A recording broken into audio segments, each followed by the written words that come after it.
Thank you. Thanks, Lance. Hi, everybody.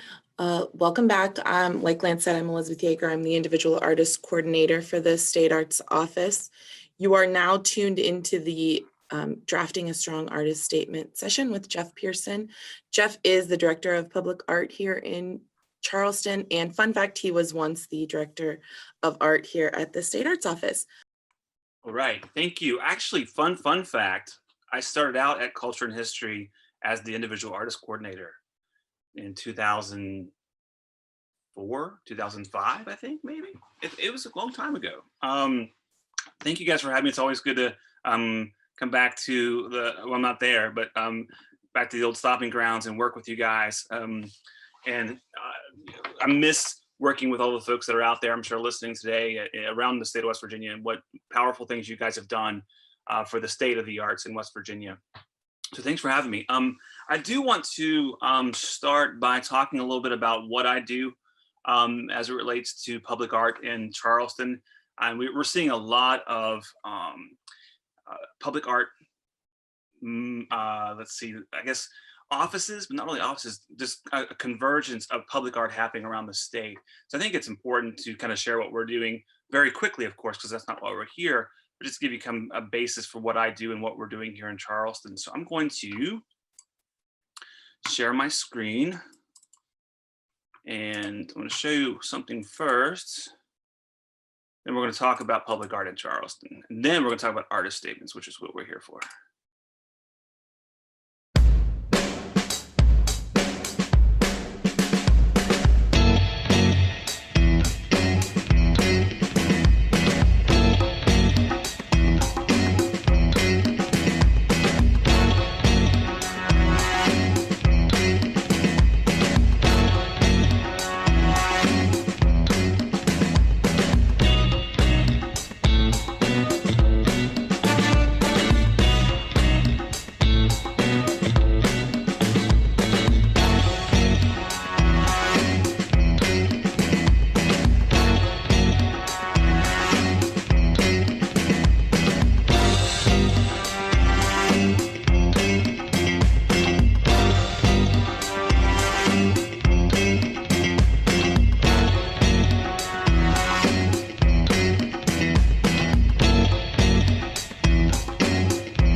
right. You guys hear me okay, all right, out there? Let's see. Stop share for a second. Yeah, you're fine. Okay, thank you. So that was just a little peek into public art in Charleston, West Virginia. And, really our charge is to oversee the commissioning of new art in Charleston, the conservation of existing art in Charleston, and of course the education of our collection and what it's used for and the power that it can have on our community. If we have time, which I'm hoping we do, because we're going to go over the artist statement things fairly quickly, we'll be able to go back, and I'm hoping we'll go back and talk more about public art as well, because that was a really quick a snapshot of what we do, and I'd love to talk about it more, but I'm here to talk about artist statements, so I have to stay on task. But if we get to that point where we can talk more about public art, I'm always up for that as well. So I'm going to share my screen again, and we're going to look at artist statements. Let's see here. Give me a second.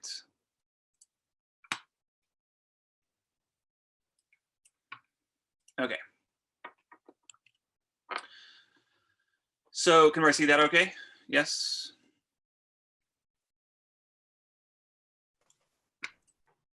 Oops. Yes. Okay, thank you. I always want to check because I'll go on 20, 30 minutes and be behind. So I'm here to talk about artist statements. And as Olivia said, I was the director of the State Arts section for a little bit. We went out and talked to folks. But before that, like I said, I was the individual artist coordinator. And that was some time ago. But I do remember my first couple months going out around the state and talking to artists about applying for grants. And a lot of what we're talking about today is what it is you're wanting to do as an artist and things like that. And applying for grants is not always the first thing an artist is going to do, but as Elizabeth will tell you, that there's so many things, opportunities out there for artists in the grant world, including obviously with Department of Arts, Culture, and History. So when I used to go out and talk to artists, one of the biggest things is getting artists to feel comfortable talking about their own art, putting it on paper, whether that be an artist statement, a resume, a grant, whatever that might be. We're going to talk very specifically about the artist statement today. And it really is truly, the artist statement is a very simple document. So I think that's the most important thing to remember as you go into this is when you're writing an artist statement, it's a very simple document. It's kind of a series of sentences that describe you and what you make. And we're going to delve into this more, but really it comes down to that is the artist statement is two simple things. It's what you make and why you make it. And so, but as you begin to think about what it is you make and why you do it, there's also some things that the artist statement is not. The artist statement is not an art history lesson, although you want to kind of talk about your influences and things like that. We'll talk about it later.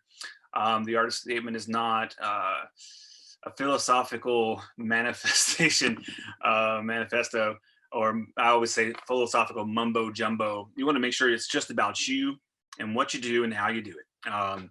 And, your career and your accomplishments are really important, but you also want to save those for another document, resume, or some sort of gallery listings and representation. Really, the artist statement is a written document that is a replacement for yourself. So if you're not there to talk about your art, you have this statement to say what it is you do and why you do it. And it's just like somebody asks you, if you walk up to somebody, if you're at a gallery talk or something, and or wine and cheese, whatever that might be, and somebody says, "Well, what do you do?" I'm an artist. What do you do? And so it's kind of that we talk about this sometimes, elevator speech or bulleted speech. An artist statement is really truly your elevator speech for yourself and what it is you do and why you do it. And that some of these questions are difficult, and that's why before you put anything onto paper, you're going to take a look at your work and gather your thoughts And again, it's super simple. The first thing you ought to do is look at your portfolio of work. So I'm going to use myself in this scenario, and hopefully we'll navigate you guys through the same process as if you can kind of relate to what I'm saying to yourself in your own work. I'm going to speak from the standpoint of an illustrator. I myself, I work as an illustrator when I have free time, doing commissions and publication work. So I'm going to position my stance, my perspective today from that. So I would lay all my work out and start taking notes on my own work, maybe even do recording, because the first part where you want to start is just getting all the information somewhere, whether that's a recording, or whether that's some like chicken scratch notes on paper. You can, if you can, I mean, I know with digitally, you can kind of put that all on your screen nowadays, but you want to look at your entire portfolio and as much as you can, you get them on one page, or if you have a studio space, you can lay out some of your paintings, or, you know, this is true for any kind of art, sculpture, and even we'll get into literary and things like that too, is looking at your body of work. And try at first just to look at it and really look and see what it is you're viewing. What is it? Is it what words describe your work? And it's hard at this point to get into, you know, again, we don't want to get philosophical, but really, what is it? What is it that we're looking at? And in that space, you want to kind of throw down as many thoughts.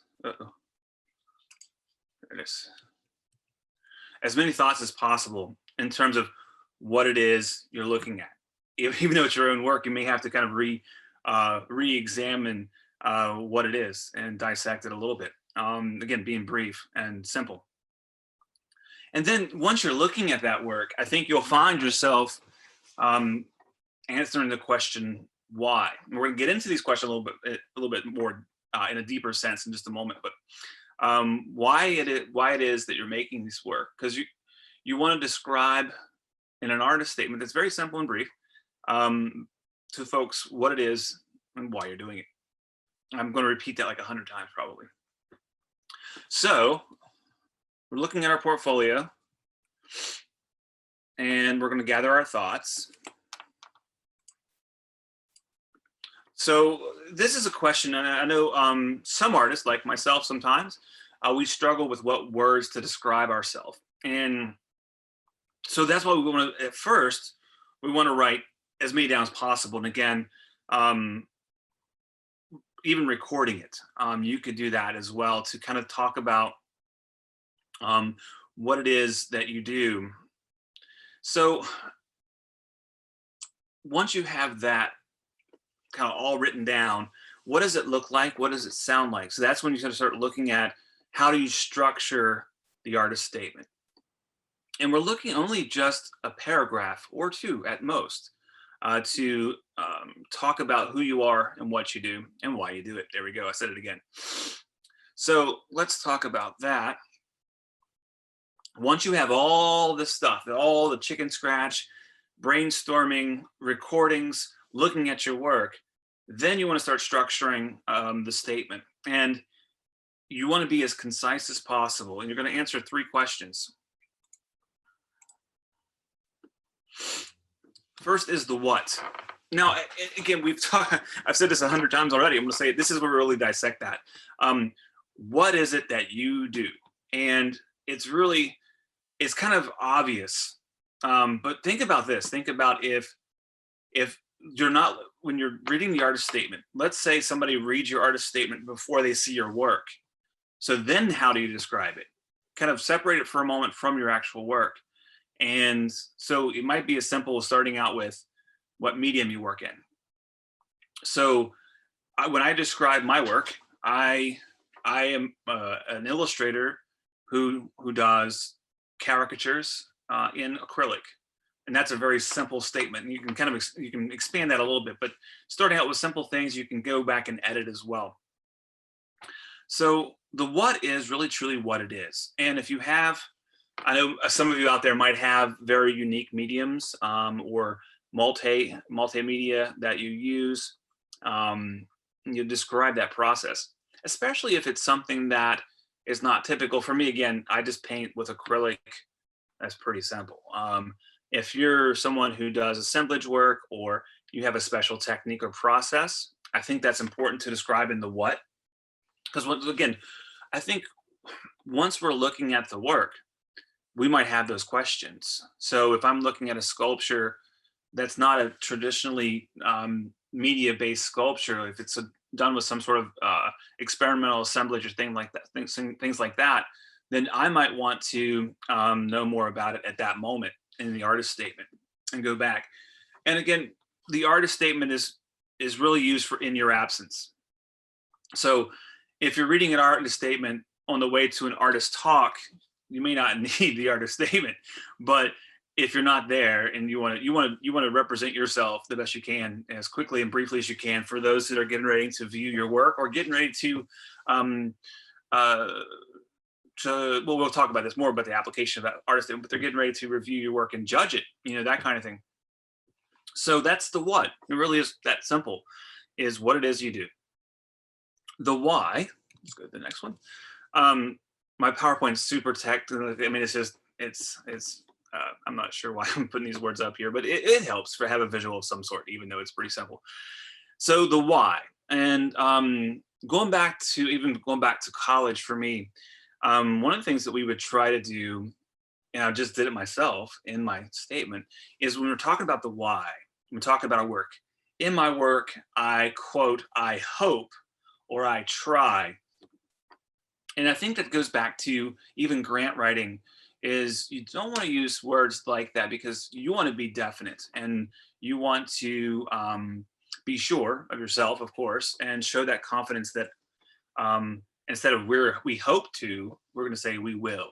And just like in a grant, and just like in the artist statement, you'll do the same thing. Is instead of saying I hope to do this with my work, that it says this. If you're doing it, then you are doing it. You're not hoping to do it, you're doing it. So you're not trying to do it, you are doing it. So it comes with that confidence too. And sometimes as an artist, we have to have that ego. And I don't mean that in a negative sense. We have to be able, we're selling ourselves, right? So if you're going to sell yourself, you have to be confident in yourself and your work. Your work is just an extension of yourself, and you're selling that, whatever the application might be. So to have confidence is not a negative thing when it comes to selling your work and yourself. I think artists are unique in that, that we are very connected to our work. Musicians, writers, visual artists, painters, photographers. We have a strong, I think most of us, I have a strong connection to what it is we do. Not that other professions don't, just that artists uniquely are uniquely tied to their work as their personality, and it is them. It is, I think that it defines them in some ways. So that's a difficult thing to try to describe your work, and making sure that you're attaching yourself to it in some way. That's a difficult thing, but really it comes down to fleshing it out and then cutting it back up and editing it a little bit. So in the why section, if you find yourself writing 4 or 5 sentences about yourself, that's fine at this point, but you still want to kind of avoid that philosophical mumbo jumbo, really just about you and why you do it. And at this point in your why, I think it's perfectly okay.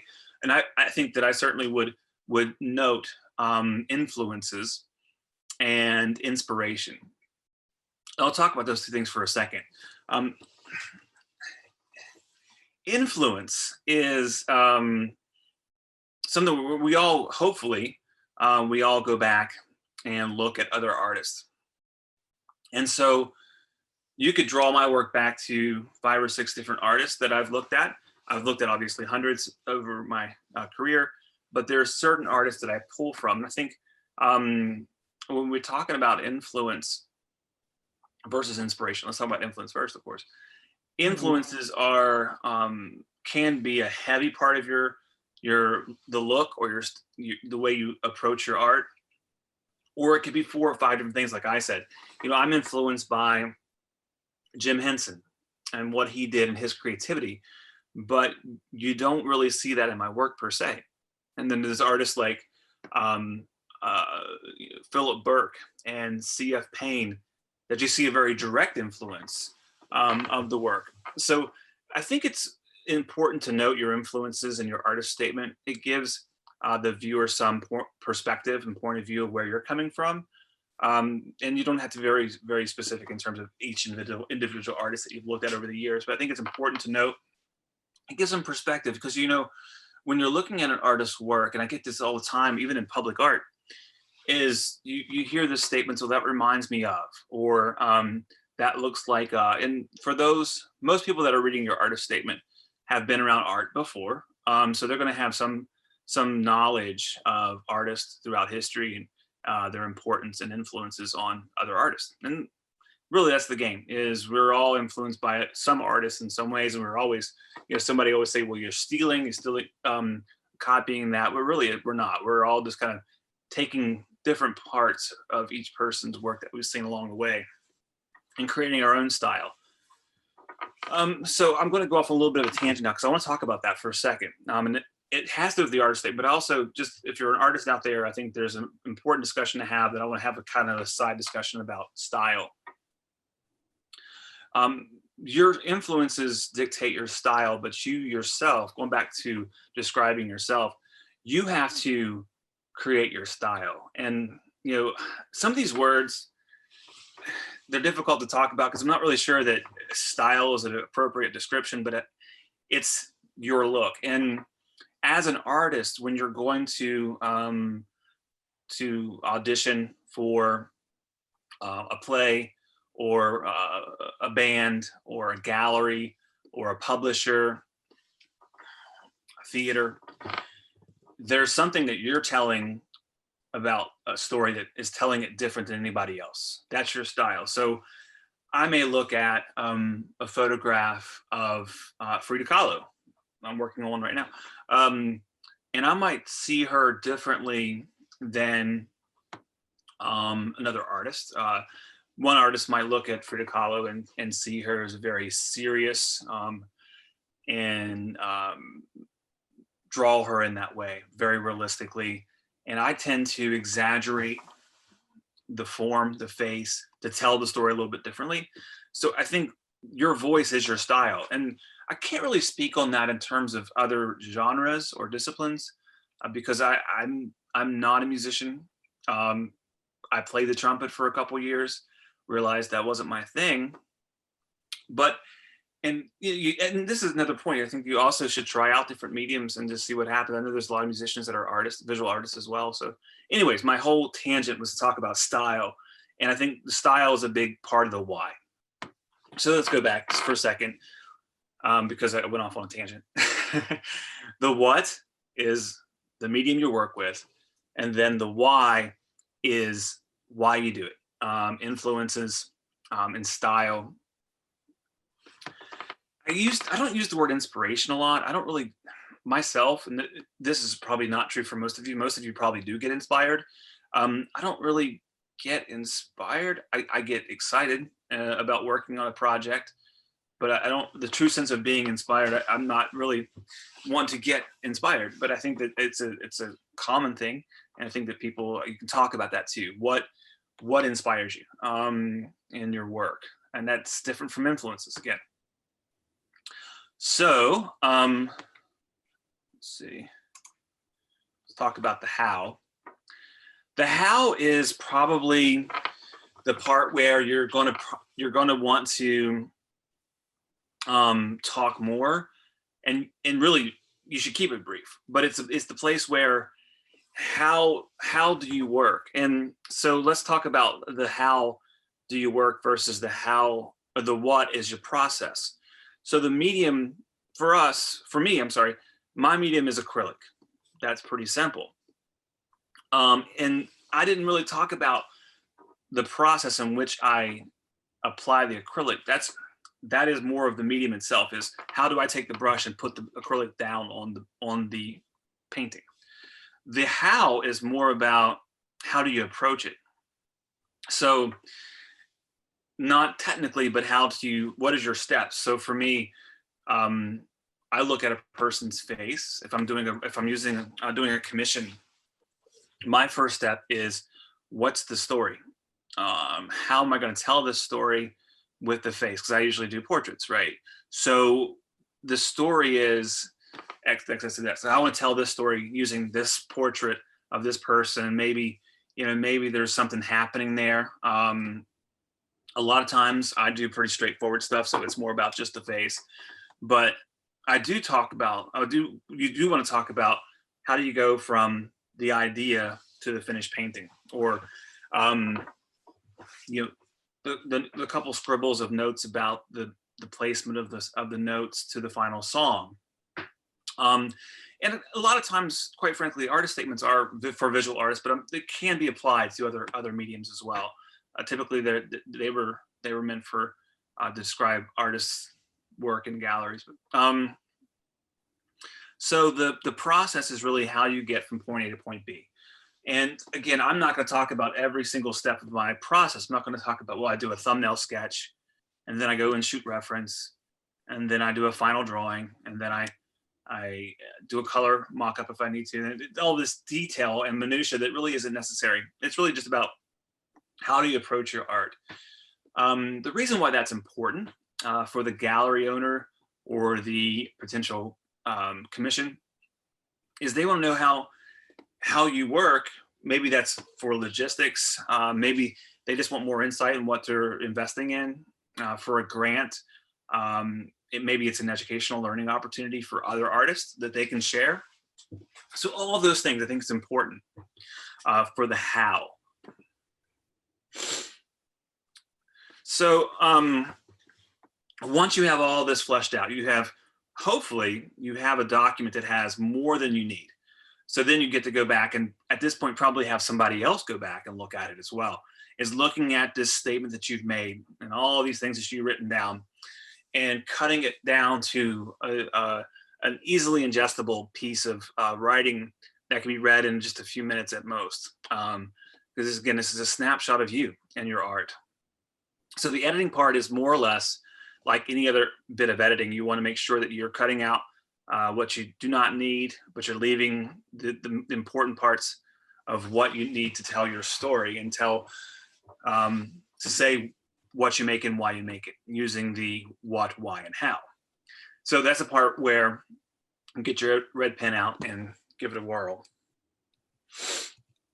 So the part that I don't have a slide for, but I'll talk about is the, I'm gonna stop sharing for a minute.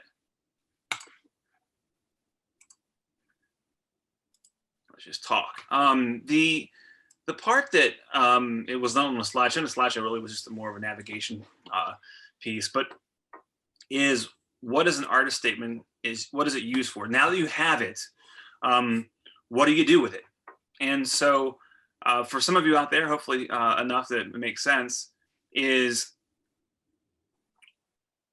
where am I applying as an artist? What am I doing? Let's break it down to a couple different disciplines. I'll start with visual. There's a few applications for the artist statement. And let me see. Okay, I was making sure that wasn't the question. There's a few different applications for the artist statement. The artist statement can be used for applications for commissions, specifically for RFPs and RFQs. And I think I want to talk about this for a minute because I think it's important, because I'm hoping by the end of this session, I'm going to have more artists that are applying for RFQs and RFPs to Charleston's Public Art Office.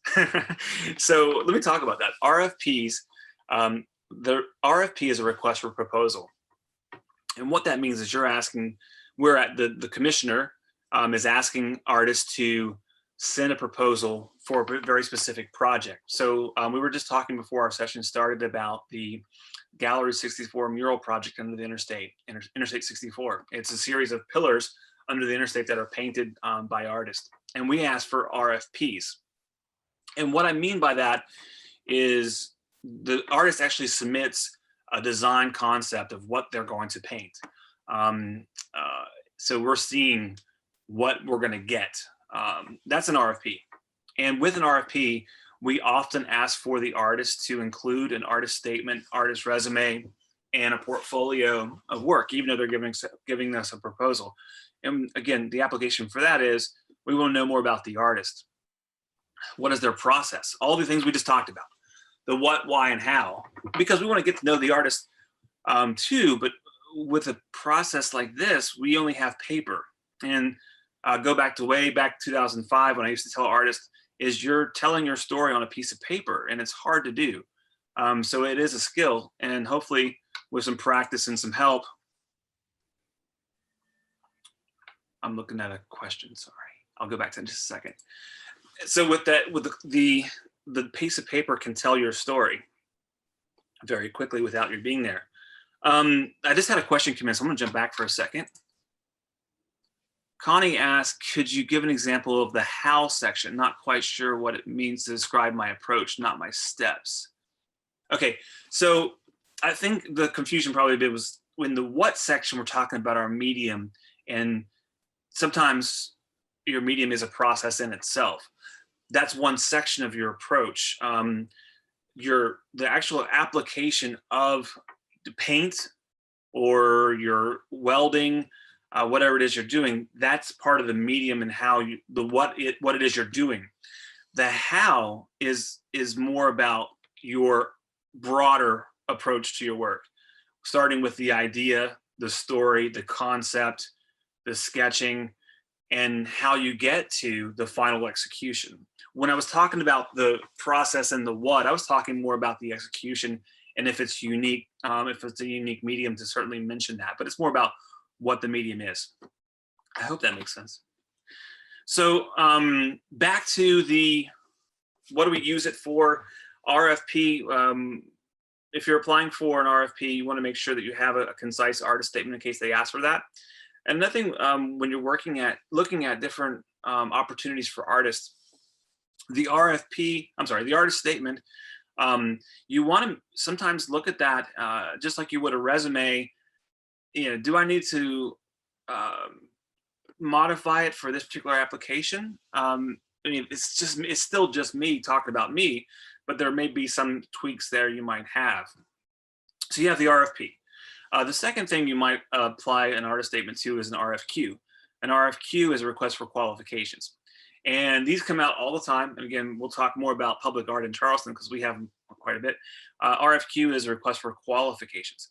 And qualifications is simpler because the RFQ, you're simply sending your portfolio. You're not sending a proposal for a specific project. So if I'm submitting an RFQ, if I am asked to do an artist statement, that's gonna be really important because you're selling yourself and your portfolio. So you're attaching what you normally would describe. Here's my portfolio. This is what I do. This is how I do it and why I do it. You're attaching that with, instead of your voice, it's a piece of paper. So the RFQ, that's important so they get to know who you are. Another example would be if you're looking at being represented by an agent or a gallery. And I will say with an artist statement for an agent or a gallery, it's even more important because they're not only are you selling you, they're going to be selling you. And so they would probably want to know, they'll probably bring you in for an interview and things like that too. But the initial first round of accepting you as an artist, that artist statement is vitally important. Commissions, and this is where we start to kind of cross over different disciplines and genres. An artist statement in terms of a commission, private commission is really what I'm talking about here, is it accompanies your music, your paintings, your dance, theater work. It's really describing who you are to that person. And sometimes when you get to different disciplines, I think it's interesting because the way you describe yourself is a little bit different in terms of the job you want or the opportunity that you have at hand. So those are some of the applications for an artist statement. Super simple. I feel like I've talked a lot right now. Would like to take a pause and see if there are any questions.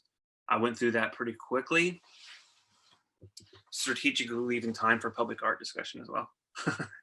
What questions do we have? Anybody in the chat, Q&A? Okay. Well, really, that's that. Oh, was there a question coming through? No. That in a nutshell is the artist statement, and I think that they're a lot simpler than we tend to make them. We can overcomplicate things by trying to make it more than what it really is. It really is just a simple statement about you and what you do and how you do it, why you do it. The three things: what, why, and how.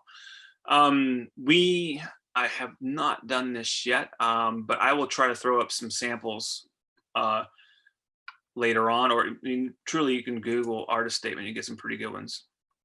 There's a question coming in. How long is the average statement? I really think that if you look out there, you'll see a paragraph or two at most. If you can get a nice concise paragraph that really describes the who you are and what you do, then that would be great. I think for some of us, what we do is a little more complicated, our process especially. So you might want to go into that more. If it's kind of like again, it's an elevator speech. It's a snapshot of you. So the more concise, the better. Paragraph or two would do it. This is kind of a random question. Sure. But what if you have a very unusual medium that you use? Yeah, that's what I was kind of alluding to in the what section, is because one of the questions came through is how do you describe that process? The medium itself is a separate discussion than the actual process, and your medium could be what defines you, right? So if you have a very unique medium, describe that in the what, because the what is what medium do you work in. But for me, I work in acrylic. There's nothing really more exciting than that, than saying I work in acrylic. But if you're working in a medium that's unique, I would describe that first in the what, because that's different than your process. Your process is the same no matter what medium you're using. You know, idea, sketch, execution. The medium, if it's unique especially, should be described up front. Okay, great. I'm going to try one. You start talking about public art. I'm going to see if I can bring up some public art on a website so I can kind of do a little share. I have a whole nother slideshow. Oh, okay, well there you go. Then I Yes. don't have to worry about that. So. Yeah, because there's a couple of very specific things I want to talk about, and I know this session is about artist statements, and I hope I've covered that pretty well. We've got one more question. Yes. Oh, good. Connie says, if you have time, could you give an example of the how section? You explained the what section. Super. Yeah. So the how section, and it's that process is how do you, let's say, okay, let me back up for a second. I think this is the best way I could describe it, is I've been giving a commission assignment to paint Jerry Garcia, Grateful Dead. So my process is this, and this is my how. How do I approach my artwork? So my first thing that I do is I take a piece of paper and pencil and think, well, how do I want Jerry to look? What is he doing? Is he playing his guitar? What is the mood? You know, those little thumbnail sketch ideas. So for me, my process is I take an idea, my concept in my head, and sketch out on paper. My second part of my process is I show the client my reference, or I get reference photos of Jerry Garcia, and obviously I can't take my own, so I go and find some out there, and then I start doing my final sketch. Then I do my final painting. For me, as an illustrator, it's not quite as interesting. For an artist, they may have a completely different approach to that totality of a process versus me. Mine's pretty functional. It's sketch, drawing, painting, and then I just work on it. Actually, that was a true story. There's Jerry. just happened to be looking in my peripheral. That was my first thing I was working on right now. But I think that's a hard thing. If your process is simple, then it's a simple how. But if you have a very unique or a very complicated process, then that's something you describe. Again, that's different than your medium. Your medium is just your execution part. Your process is way broader than that. Does that make sense? Yes, excellent. Did it. So I don't want to leave artist statement until I feel like everybody's okay. I'll wait a second, making sure there's no more questions that come in. And then I want to talk a little bit more about public art because that's just fun. I like to talk about it. And there's some opportunities. So this is my transition for I'm gonna talk to visual artists for a second. In Charleston, West Virginia, we have an enormous amount of opportunities for artists to be part of the public art arena. And I'm talking while I'm moving things. It's hard for me sometimes. The visual artists, obviously we have a lot of opportunities for visual artists. Unfortunately, in public art, there's not a whole lot of opportunities for other mediums, but we always try to work together. We're working on some things right now with some musicians and performing artists to kind of have the synergy of art in Charleston, West Virginia. And as I said at the top of the program, we're seeing, I'm getting calls from all over the state of organizations and communities that want to develop more of a public art, centralized public art, whether that be in their cultural affairs offices, in their city government, like we are. So I only want to talk about this public art notion because I do think it's relevant. I think we're seeing a lot of cities around the state and towns that want to create mural programs, and I applaud Culture and History and the Commission on the Arts for creating opportunities through grant programming for rural arts initiatives, including mural projects. I think they're vastly important to the community. A mural project can speak for the community, just like an artist statement, excuse me. And I think that we can learn from them. Of who we are. There's so many mural projects that I've been a part of that you shed a light on something that wasn't even known in the community. I'm going to use an old example, and some of you on this call will know this one for sure because you're part of that state, in that part of the state. I was working on a proposal for a mural in Princeton, West Virginia, and I originally I did some sketching of Bob Denver and Nat Rees, and then somebody said to me, "Have you ever heard of Blind Alfred Reed?" I said, "No, never heard of him." And I looked him up, and he was a really significant person to Princeton's history, but also the history of country music. So when I made my proposal, I was at City Council, I think, or maybe it was County Commission, and I said to the room, How many of you have heard of Blind Alfred Reed? And then only a couple of hands went up, and this was his community. And so I decided to paint Blind Alfred Reed. I forget how tall it was, but it was big. And so I think that's one of those things where you can kind of tell the untold history of your community through murals and public art. And as I said before, I'm going to go through a couple little things here. I think this could be relevant to your communities and what you're doing. Most of you on this call probably have some sort of public art in your community, whether it be sculpture or murals, things like that. And some of the sculpture, at this point, a lot of the sculpture in our state is in desperate need of conservation. If you've been in Charleston and walked around, you've certainly seen this piece. This is Henry Gassaway Davis, and this is what he looked like about 2 years ago. And if you're out there from Elkins, you have the exact same sculpture. It was cast twice in 1926.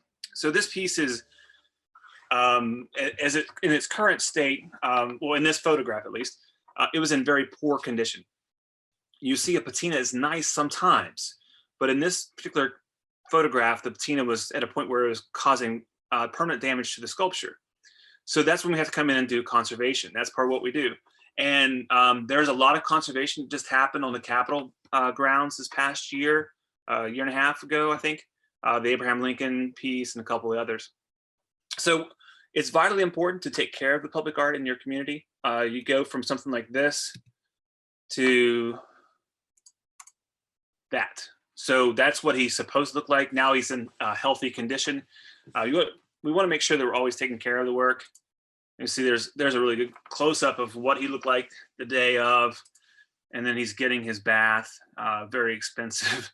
The longer you wait to conserve a piece, the more expensive it gets, by the way. And always have professionals do it. There's Cabriole. And it also had, you can see here, it also had some patina that was going a little south. So we had to kind of take care of that. We have conservators come in from Cleveland and look at that. So conservation is really important when it comes to public art. If you in your community have sculpture in your community, or there she is. Sculpture in the community or murals. Murals need washed. Hopefully when you're working on a mural, you have put a graffiti coating on it. There she is. I was looking for, forgot her name too. In your community, you want to make sure that you're taking care of the pieces.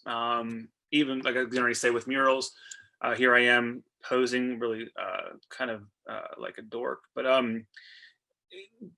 graffiti coating is important. And putting on something that will protect the piece so you can go back in later on and just wash it with soap and water. And it's a really cool community project to get people out there washing the murals. That's conservation. The other thing that we do is education. And I think going back to what I was talking about with the community involvement, if your community knows about your public art, even if you don't have a whole lot, there's a sense of collective pride in what we have in your community and it raises the cultural vitality of your community, the vibrance. And so like this guy here, if you've been through Charleston, you've probably seen Bike Man. Bike Man is technically a bike rack. But he's become his own personality. We try to go out to schools. We have a TV show at the West Virginia Library Television Network. A nice little plug there for Department of Arts, Culture, and History. We also, when we could, nowadays we're not so much, but going out to schools and talking to students, kids about art and public art in your communities, going on site and taking art hikes or tours of we have a convention center in Coliseum here that has a nice new collection of public art as part of that renovation, and taking people through that and talking to them about what's important about it and why it's important to the community. Young people, especially, going out and do conservation and art hikes. We did, here we have a trolley system that we go out and do little tours, creating special projects to market and share our collection, things like that. The most important part and the funnest part of, I think for me, is the collection itself and commissioning of new works. So in Charleston, hopefully, if you get a chance, you'll come down and see us, or however it may be, over to see us. We have a really nice collection of public art here. And if you're out there thinking to yourself, how can we get started in public art? For us, it really came through, actually it was in a National Endowment for the Arts grant, our town. And looking at what it is that we want to achieve with public art and what it can do for our community. And Charleston has really just kind of exploded that idea. We were developed in 2017, and I came in day one. We had a plan. We looked at that plan. I often tell people that we're running a marathon at a sprinter's pace. We have 25 projects in 2021. We're moving along very quickly in public art. We have so many things that we're doing, but I think as a community, if you're out there listening and want to create public art in your town, really it comes down to what it is you have, what it is you need, and how do you tell that story of your community through public art. And mural projects are probably the simplest way of doing that, but there's also so many small pieces of public art to tell such big stories. And this piece that you have on your screen right now was was never meant to be part of the public art collection. This is a piece by an artist by the name of Joseph Mullins. He was working on refacing the facade of this building and had some extra mortar, and he created Mortar Man. Mortar Man, as you can see here, is less than 3 inches, and he's probably one of the most popular pieces of public art in Charleston. People that come through always try to find him, and he's on Capitol Street. And if you look just in the right place at the right time, you'll find him hanging out on Capitol Street here in Charleston. You know, we talk about public art telling the story of our communities. This piece by, I think, hopefully most of you on the call know this guy, Charles Jupiter Hamilton, Charlie Hamilton. This piece really truly told the story of the community. If you were to come through here, come through Charleston, take a look at this piece, it tells the story of the people that were there at the moment. He would, if you were walking by and talked to him, he would put you in the painting. And so it truly reflected the community.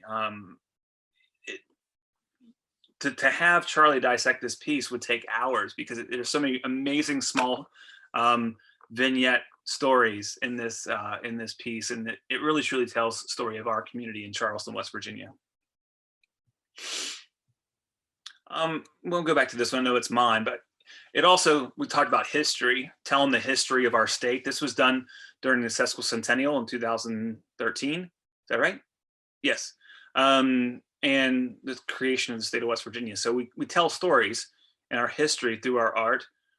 We honor those that made great achievements, even though Krista McAuliffe was not from Charleston. She had a huge impact here. And so there's a sculpture that was made from pennies that were collected from school students at the time, 1986, just throughout the same time as just after the disaster of the Challenger. So you can honor folks with public art.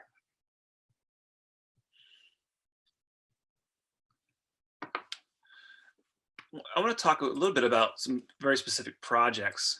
Oh, you know what? I'm going to talk about this real quick. Okay, so I talked about how a public art piece is born. And I want to tell the story of Zoe. This is Zoe here on the screen. I was asked to come mentor this young girl who was part of this kind of collective think tank for kids. And the kids were asked, if I could do one thing to change my town, what would it be? And so Zoe here said, well, I would like to have a butterfly on Magic Island, which is a park here on a riverfront. And so I came in and she told me that story. That was her idea. And so I said, Zoe, well, why don't we do that? She looked at me like I was crazy. I said, well, what if you made a butterfly that glows in the dark, and we have like a party where we have artists do paintings that glow in the dark. We'll have a glowing art gallery. We'll have makeup artists. We'll have bands and musicians playing. And so we did. It was planned in like 2 weeks. So Zoe, she and I hung out one night, her mom, and she painted a glowing butterfly. And we had a glow in the park party. That's an artist by the name of Wes Erie from Charleston, he specializes in iridescent painting, and that's our mayor with a glowing face by R.J. Hattie. We had a glowing art gallery. There's the mayor and my daughter, actually. And we had interactive work where people could come and paint. And we had, I think, hundreds and hundreds of glow-in-the-dark necklaces. And the Magic Island just kind of blew up for a night. We had black lights everywhere, all because of one girl had an idea to have a butterfly on Magic Island that glows. And so my point in telling that story is it can all start with one singular idea. Another project we're working on, and this is, I'm hoping that you guys will participate in this. This is an interactive piece. This is the Martin Luther King mural project. Maybe some of you've heard of it, but in case you haven't, I think this is another great model that can be replicated across the state. This is the Martin Luther King Center here in Charleston. This is a Photoshop rendering of what it's going to look like. We decided to do a portrait of Dr. King. And for this portrait, we decided to do it on a certain material called polytab. Polytab is a mural material. Some people call it parachute cloth that you can paint on anywhere, anytime with anybody. So we decided to do kind of a paint by number of Martin Luther King. And then we would have the background done with self-portraits from people from all over the city. So if we actually went in, I did a painting myself I did a painting of Dr. King. We transferred that to the polytab cloth, and we created a huge paint by number. And this is before COVID. You can see here we had these huge pieces of Dr. King we painted on a Saturday, and at the end of the day, we had this. And so then we'll go back and render it later, but then we had the background. We wanted it to be self-portraits because it was, in a sense, it was a reflection of our community in Charleston, West Virginia, and outside the community as well. There's some more of those. Let me get to here's the self-portraits. Okay. So again, before COVID, these small 12 by 12 inch pieces of polytab parachute cloth, we would have participants paint those in the color fields of the background, and we'd cut them out, and that would be the background. So we'd go out and do workshops. I did a few schools, go out and talk, and you see each field is a different color. We worked with some refugees, different schools, and then COVID hit. So then we had to start doing our workshops virtually. So now we have a workshop every first Thursday of each month where you join a Zoom call and you have a kit, you have a painting kit with the paints, brushes, and pencils and polytab, and you make a portrait. And that becomes, there's our mayor, the ever energetic Amy Schuler Goodwin. She did one as well. So at the end of this process, we will have 1,000 portraits that will be painted that will go as part of the background. Again, this project just echoes the community and what we're able to do when we come together, COVID or not.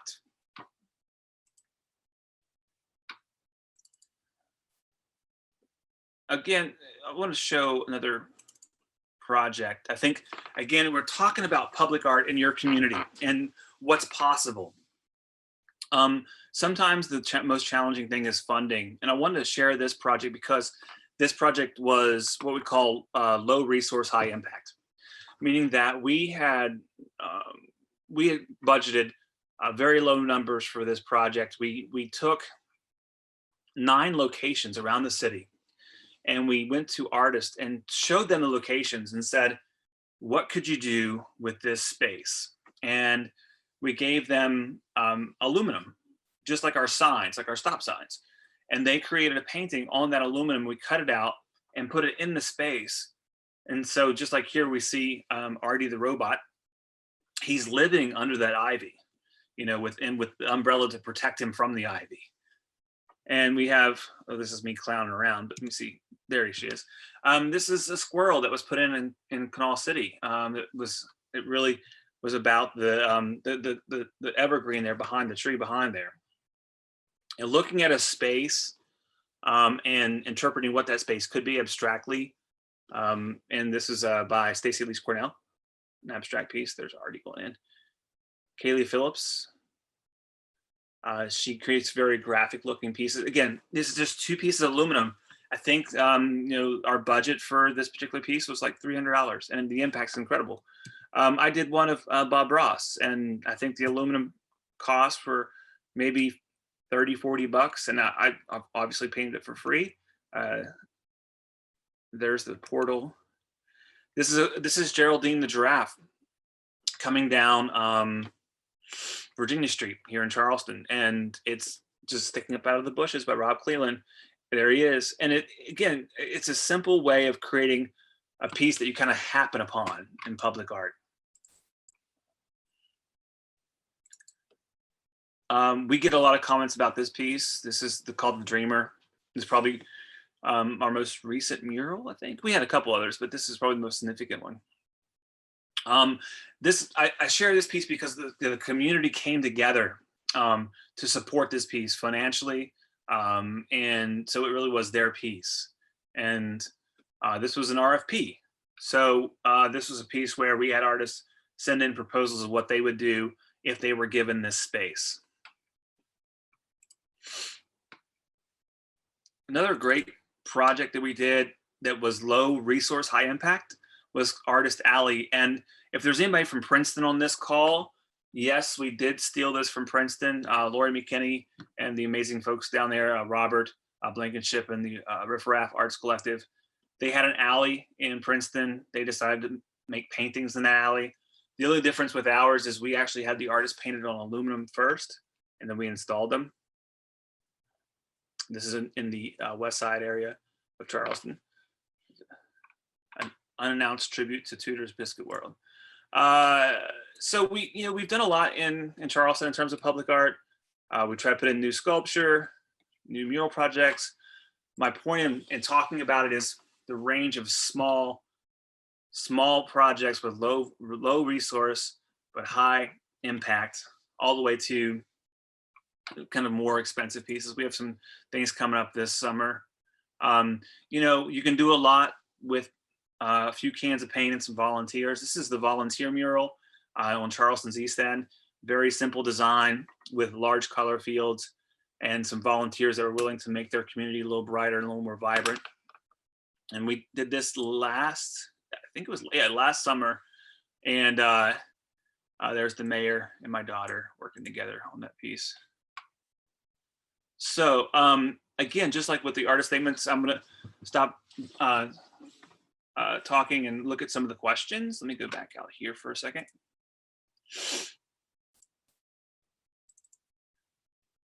Okay, let me put this up while I'm talking. There we go. How do artists find out about requests for proposals for public opportunities such as the Pillar Art opportunity? That's a great question. I was going to address this at the end, but I'm going to address it now. So if you're interested in being a part of public art in Charleston, or if you want to learn how we are kind of garnering artists here in Charleston and projects, our best, like culture and history, arts, culture and history, we are also going through a website redesign. So best place right now is Facebook, the Office of Public Art, Charleston, West Virginia. And we have opportunities that are on there via RFP, RFQ, special opportunities for artists. And if you're interested in doing, if you want to be participating in the Martin Luther King mural project, we have workshops, like I said, every month. You can come in and take one of those virtually through Zoom. We just have a lot going on here. And I only bring all of this up to say that it's possible when you're part of the state too. And we're always happy to share resources, talk about how we're some of the successes we've had, some of the challenges we've had over the last 3 years, and making West Virginia and Charleston, West Virginia in particular, a more vibrant, a cooler place as we try to get more public art and doing it in a meaningful way.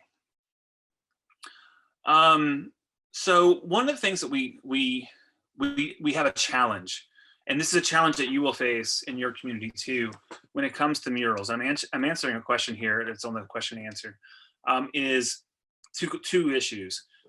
One is, what is a mural versus what is a sign? And that's something here in Charleston is a mural cannot be advertising or relatable content to the business or the building itself.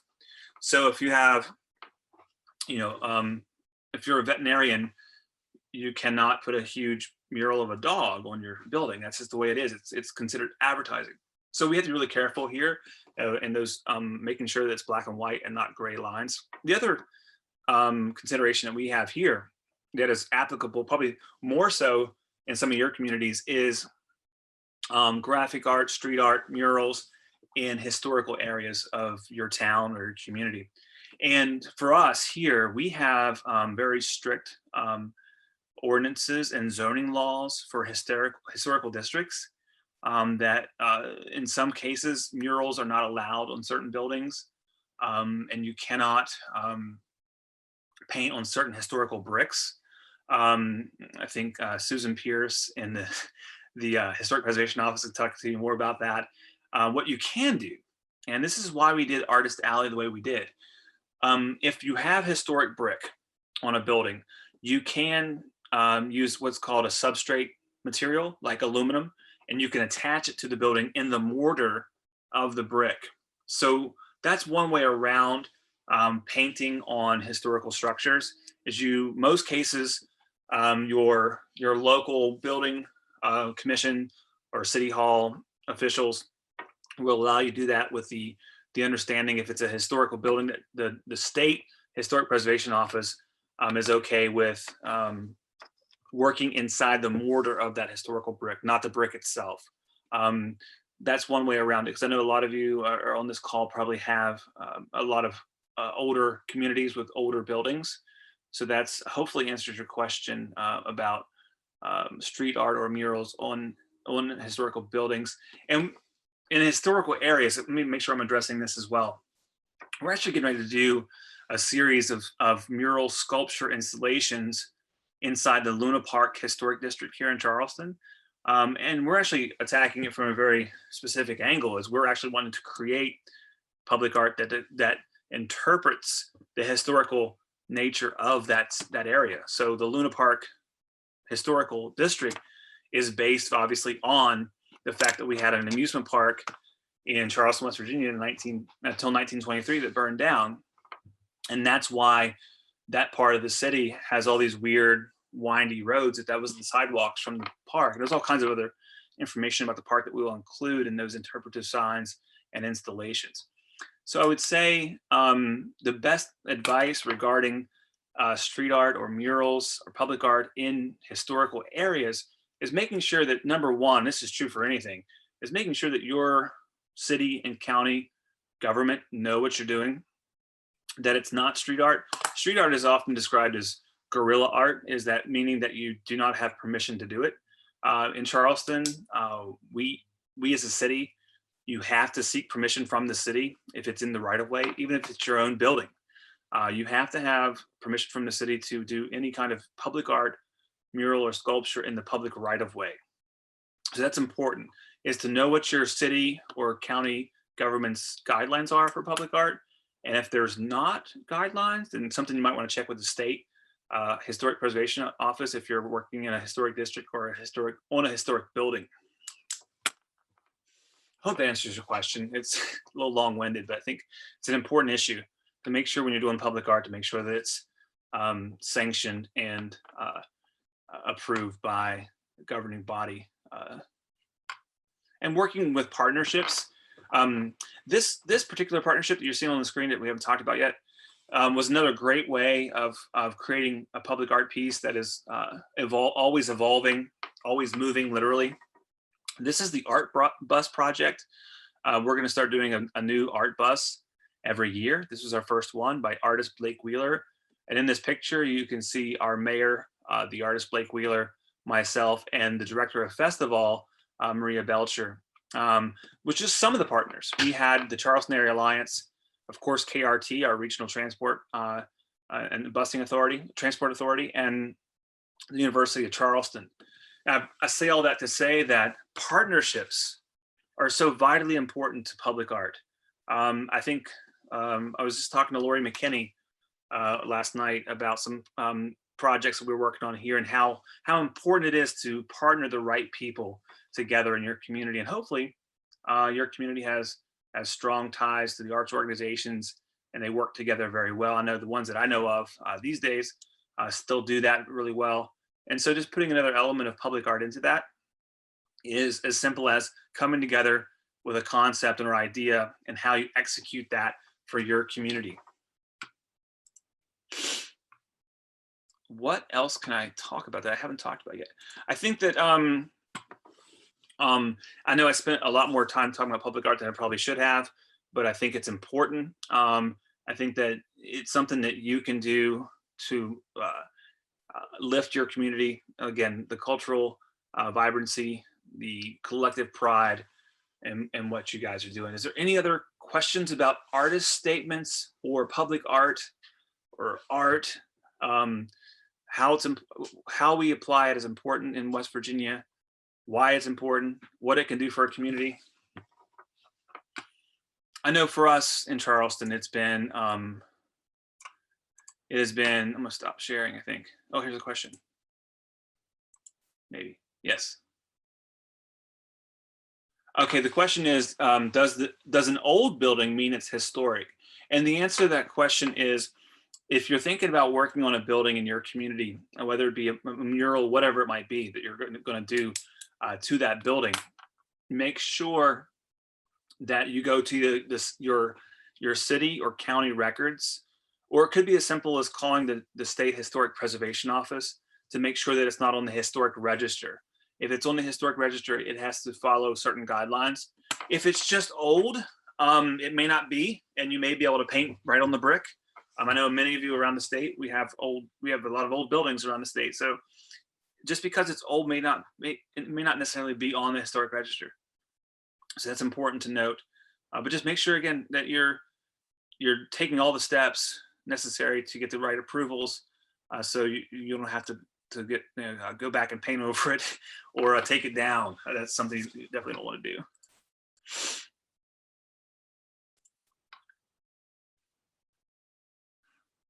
So as we wrap up, I'm really fortunate to have this time with you guys to talk about what it is we do and your artist statements.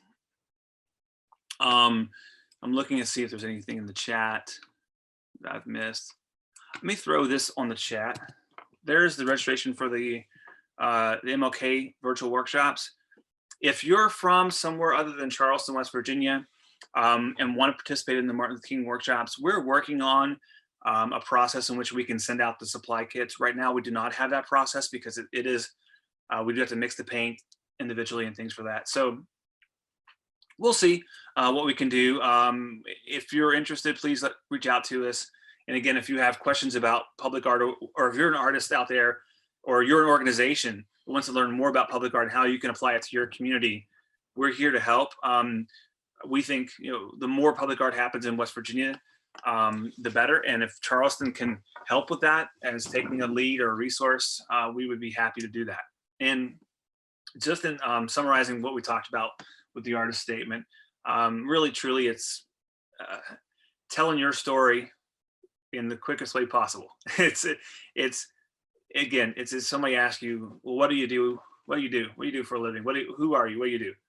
And that's your artist statement, is how can you express yourself, how you do it, why you do it, and what it is you do, not in that order, the better. So with that, any last minute questions, comments, I'll take. I appreciate it. All of the folks out there that I'm sure I used to work with as the director, and you guys there doing the work, appreciate it, miss you guys, and always thank you guys for having me. And thank you to Randall Reed Smith for reaching out to me as well for questions and comments, and always comments, but questions too.